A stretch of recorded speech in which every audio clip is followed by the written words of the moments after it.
Love and Hip Hop Miami is back, you guys, and all I gotta say is, woo child, the ghetto.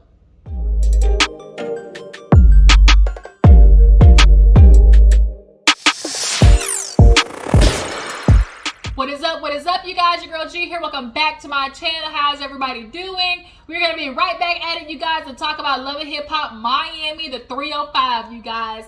Y'all, this season looks a little bit more interesting than Love and Hip Hop Miami, Love and Hip Hop Atlanta, I must say. As of right now, I'm glad we have some new, some new blood.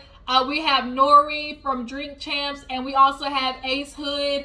And I'm also really excited to see what's going to pop off with Amara La Negra. Her storyline definitely seems interesting this year. But as of right now, we're just going to take Love and Hip Hop Miami as it goes and just run it episode by episode. So let's go ahead and get it to you guys. If you're new to my channel, I appreciate you for tuning in. Hit that subscribe button. And the Juice Box crew, how's everybody doing? How do you feel about Love and Hip Hop Miami? How do you feel about Nori and Ace Hood as new additions? And let's go ahead and get it popping.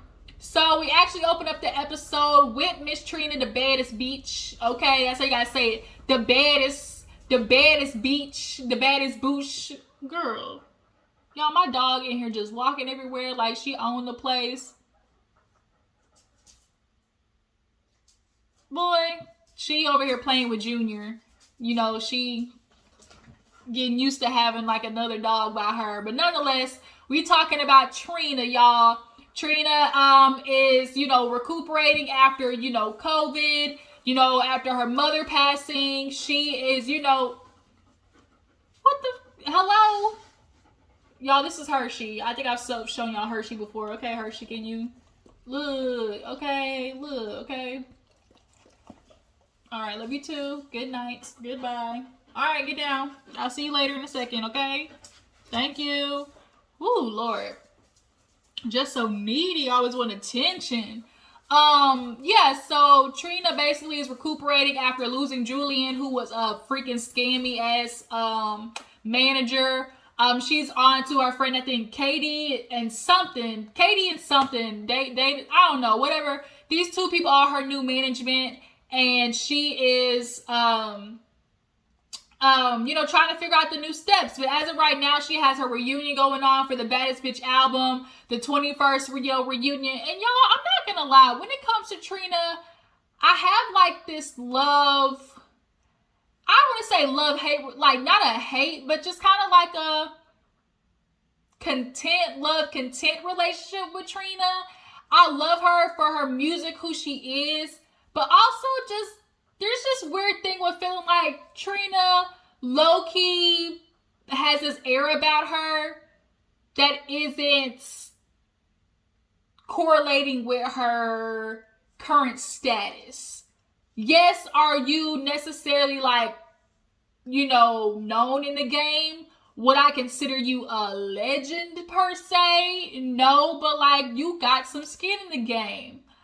And I really wish, Trina was, I know Trina wishes she was on that, up there level, Cardi B. Like, she was mainstream at one point, but it's just confusing me how Trina hasn't, burst again. I don't know, do a song with Mulatto. I know she, shouted you out. Y'all did a performance together, but maybe y'all should do a song together or I don't know. Y'all get what I'm trying to say about Trina. It's where did her career go? Kinda. But nonetheless, she on the yacht trying to figure out her situation with this new management. Moving on, you guys. Sukiyana, y'all. Sukiyana nasty, freaky, 50 Shades of Grey ass.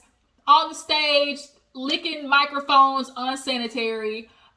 She's like, you girl, the pandemic was good for me. A bitch then got rich and famous, so she's excited that she's, bubbling and whatnot, and she's even more excited that she got some penis in her life. She got,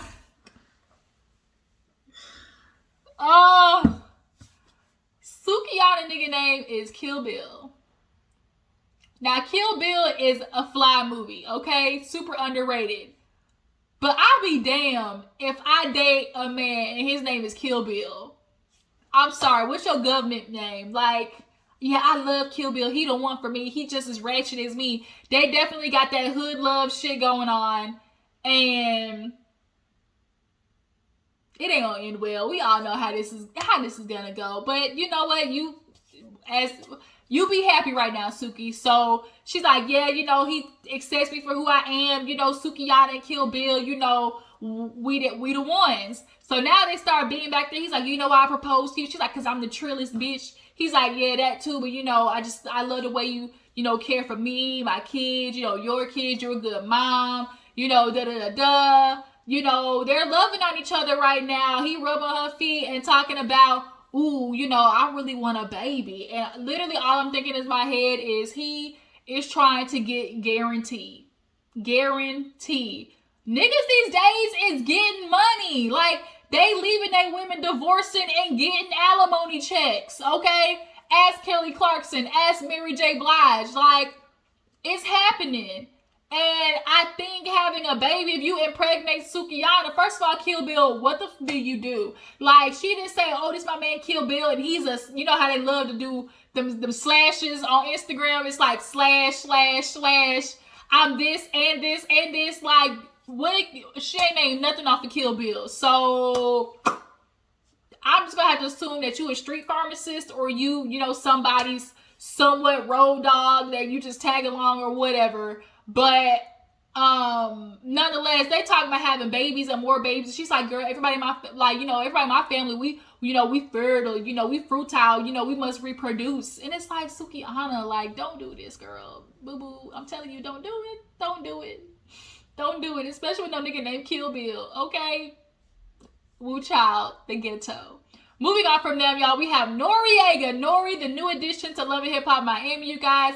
We all know him from Drink Champs, also, you know, a rapper back in the day. Noriega, I can already tell, is going to burn a hole in my freaking gut. I just get anger, like, from these dudes who just are pitiful. They pitiful as dads, as men. He doing the thing with Swiss Beats or whatever. He got to call his girl, I think her name is Nira, whatever. He got to call her up to pick him up. And she's like, babe, I'm trying to run a business. You know, I can't always be on your beck and call. And he's like, you know, trying to get used to roles being reversed. You know, him having to take a step back for her to go forward. And a lot of men aren't used to that. We all know this is how the story goes. A woman is sacrificing before a man. And usually what does she get in return? Like, the trade-off really isn't that much. So now he's like, I gotta be Mr. Mom. You know, I'm more traditional, you know, she handled the house, you know, I get comfortable, you know, I'm just dad. And it's kind of like, are you though? Are you dad? Like, you got kids, but are you dad? It ain't looking like it. You know, he clearly believes, you know, she does the cooking, cleaning. You know, I just come in, I be dad and whatnot. So he's like, I'm not gonna lie, I've gotten comfortable, and that's the problem. A lot of you niggas is comfortable allowing your wife to be the goddamn workhorse. She does everything, like Mariah Carey. Like Mary J. Blige said, the love of the secretary, like everything. The chef, the maid, the cook, the prostitute, the sex worker, you know, the assistant manager, the schedule keeper, the damn doctor sometimes. Like, all of that shit wrapped in one. Y'all are okay with us juggling all these acts, but then when we try to toss you a couple of balls, it's like, well, wait a minute, this ain't what I do, but you watch me do it. But because I make the shit look easy, you know, don't complain about it because I'm supposed to be a wife and shut up and let the man do what he do. Now I'm telling you, hey, juggle this, you know, a couple of these balls, juggle a couple of these things, you know, that I've been doing so I can get my grind on. It just literally sends men through the roof. It's just so, I just literally,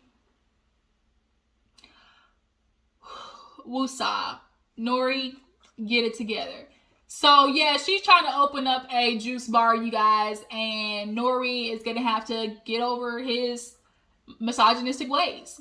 Moving on, y'all. Ace Hood. Welcome to my hood. Y'all, I can already tell Ace Hood. I bet Ace Hood got some good dick, y'all. He just looked like, you know, the real calm ones, you know, but they just be like savages in the bedroom, you know. And Ace Hood, I didn't really understand how cute he was. Like, he just like got a little cute little baby face, and he is that reformed thug where he like, you know, he got a little bit of hood in him, but like he don't do that shit no more. And like he has gathered, like he has that fine line. He's like Nipsey Hussle, like reformed thug. Like that's what people want. Like you want the swag, but you want to make sure like he a good nigga. Like Nipsey Hussle, you knew he wasn't playing around. You know, Ace Hood, you can definitely tell he's a black man who's trying to do better, who's trying to get out of like his way or whatever. So now he's independent. He's not under DJ Khaled no more. Y'all, DJ Khaled is kind of becoming, I don't want to say overrated, if you know where that's from. This shit is overrated. Bondi, if you watch this, bitch, I agree with you. I kind of low-key been feeling about that about DJ Khaled for a minute. I'm like, bitch, I can go in the studio and make a better song than this. The songs really just don't, like, ain't got nothing to it. So, Bondi, shout out to you. I definitely agree with you on that aspect. But Ace Hood is, you know, has this woman. Her name is Sheila, and, you know, he's happy to have found this woman. And, you know, in the time that he was transitioning, going independent, you know, she's been there for him. And, you know, they're just sitting there talking about, she's like a health meditation, you know, person or whatever. And, you know, they're just sitting down talking about life and like how, you know, he had to get used to being with a strong woman. And like, he's like, you know, you gotta understand, like, you know, us men, we don't like to be challenged. You know, we don't want to be challenged. You know, a woman who's like not playing that bullshit, like, it sends men through the roof, because at the end of the day, they don't like accountability. Like, it just is what it is. They don't like this whole emasculated shit. Like, you feeling emasculated is not my problem. Like, I'm not supposed to dim my shit so you feel better about being a man. That's not how this shit works. Step your pimping up, man. But yeah, he's like, you know, he talks to her, you know, it's like talking about he going back home and, you know, gonna talk to his mom, you know, how he's appreciative of her, you know, being there for him while he was being independent. You know, he was like, you know, she kind of ruffled some feathers because, sorry y'all, hold on. All right, y'all, I'm back. Sorry, I had a quick call. But basically I was just talking about Ace Hood and his new woman, and, you know, him being proud that he does have a strong woman that can help support him. Ultimately, she was there for him when he had to tell, you know, DJ Khaled that he wanted to be independent. She's in the boardroom, basically like, this is what's gonna happen. My man said he want to do this, and all the men in the room looking at her like, who this bitch talking to? And, you know, Ace Hood definitely seems like a mild-mannered person, you know, doesn't like conflict. So she was okay taking the brunt of that, you know, demanding what her nigga want. And people don't like that. So he was just like, you know, proud to have her around. But now he's talking about going to see the mom. And, you know, him and his mom kind of have like a back and forth relationship. And, you know, he loves her, and like, but he's also understanding that maybe their relationship does have some unhealthy, you know, strings attached. So moving on, what happened after Ace Hood? Trina makes it to Atlanta for the Baddest Boosh, you know, album, you know, celebration, whatever and whatnot.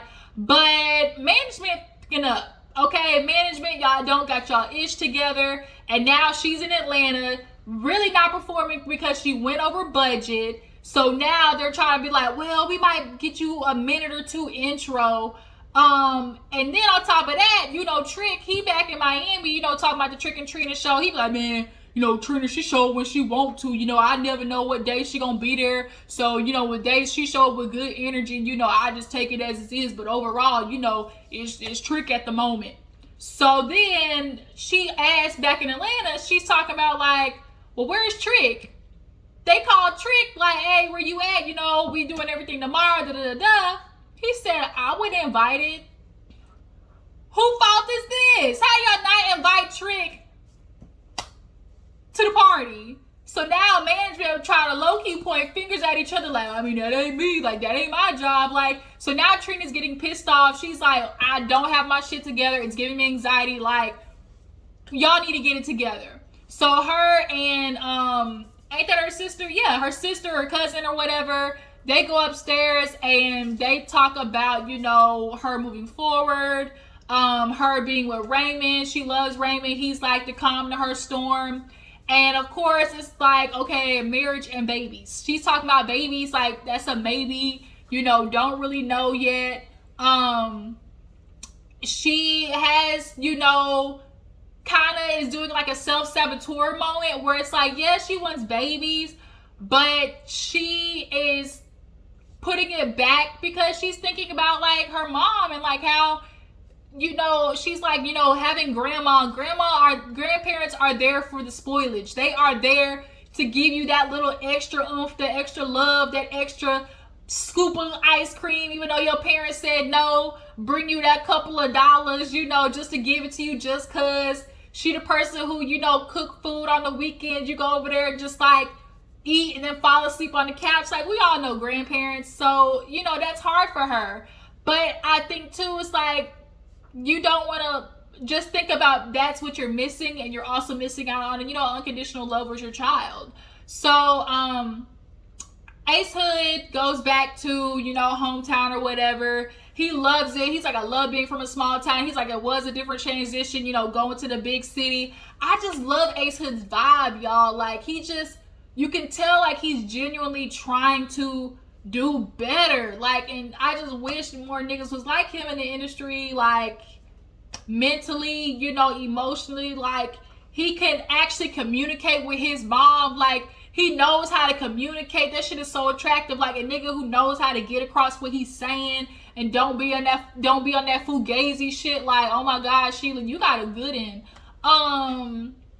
You got a good one, Savannah. So he's talking to the mom, you know, and just like catching up with her. And she's like, I mean, not to bring up, you know, throw stones and nothing. When she said that, it's like, bitch, what you about to say? So basically, she's like, you know, I was hurt the last time we spoke. You know, the way you were talking to me, the way you were so short with me, you know, I hung up the phone and I cried for an hour. And she's like, you know, I'm feeling some type of way about that. And so he had to tell her, he's like, look, what happens a lot of times with black men and black moms is like, there's an unhealthy relationship. And he's like, he's been taking care of his mom for a long time. And there are those parents who, you know, once their kid makes it, like, they get a little help, you know, but they still do them. And then there's those parents who just drop it all, say, fuck it, like, my child gonna take care of me, and then they don't really, like, do nothing for themselves. And so, the fact that Ace Hood cut her off, she's kind of feel like, you left me in the dirt. But it's like, man, you a grown-ass woman, like, you didn't have nothing? Like, he bought the cars, the clothes, like, the house, and it's like, you don't have nothing for yourself? So she's feeling like, you know, I feel like, of course, ever since Sheila came in the picture, like, you just changed towards me. And it's like, that shit is such a scapegoat. Like, a woman coming in the picture and opening her man's eyes to a different point of view does not mean it's blame Sheila or blame the woman. 9 times out of 10, your son was already feeling this type of way, and the woman just gave him enough courage to voice it. Ace Hood probably was feeling this way already, but she, you know, was like, go ahead and say that, you know, get it off your chest. And so it's always easy for the mom to blame the woman, like, oh, you know, I've always been the queen of your eye, and y'all always gonna pull the biblical shit. And the Bible do say, once you get married or when you with a woman, that's who you cleave to. He cleaving, bitch. He said, you like, that's my wife, that's who make me happy, that's the woman. You know, we've also been through some stuff, had a miscarriage, yada yada. So she's like, oh man, I feel so bad, I wouldn't have said nothing. She's like, you know, I get you, you go through that. And she brought up his other baby that you know, was lost. And I kind of feel like that could have been like, wasn't necessary to bring up in conjunction to like their situation. But you can definitely tell the mama is on some battling for her son's heart. She queen of the throne type stuff. And it's like, mama, you gonna lose. I'm telling you, mama, you gonna lose.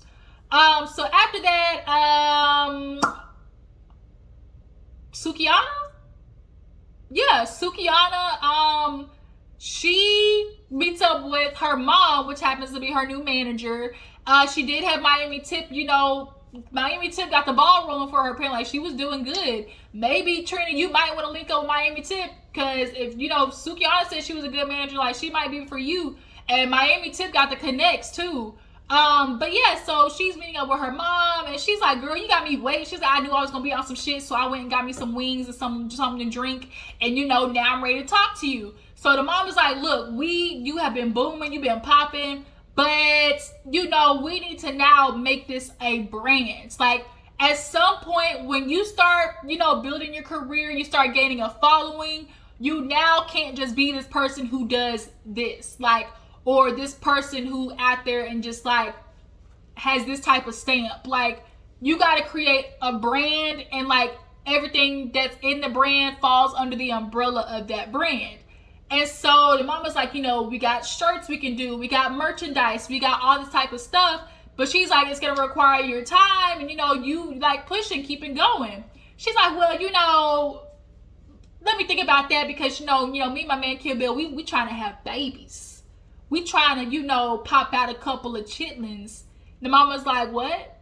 No, that's not what we're doing. Maybe a year, like, you got to think about time. You're like, maybe a year or two, like, girl, you were in your prime. She's like, well, I can do it. I got money. I'm rich. I know I'm a good mother. She said, all these people keep telling women, no, they can't do it. But, Cardi B, she did it. So-and-so did it. Beyonce did it. And Suki, let me tell you something. Yes, these women did it. And I get that you feel like, boom, you made it. But you're gaining traction. But have you, like, made it to where it's like, for real, like, these women were settled, had careers, like, accomplished. I'm not saying that you ain't accomplished nothing, but what I'm saying is, like, they have reached a part of mainstream stardom that facilitates them getting them residual checks, getting them, front and back end checks.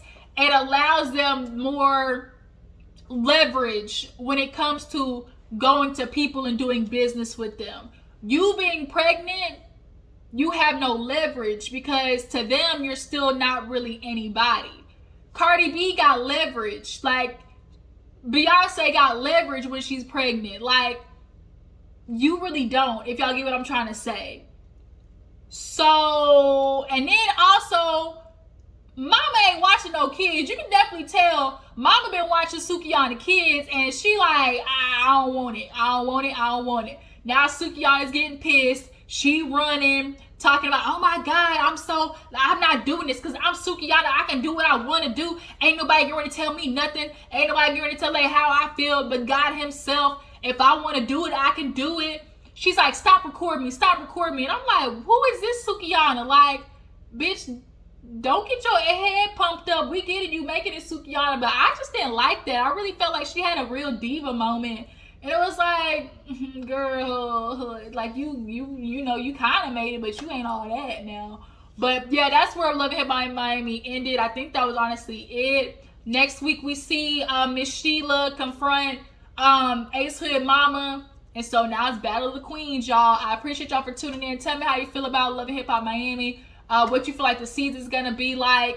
Who are you looking excited to see? Whose storyline are you gonna be most invested in? Drop it in the comments, like the video. Let me know that you guys stopped by.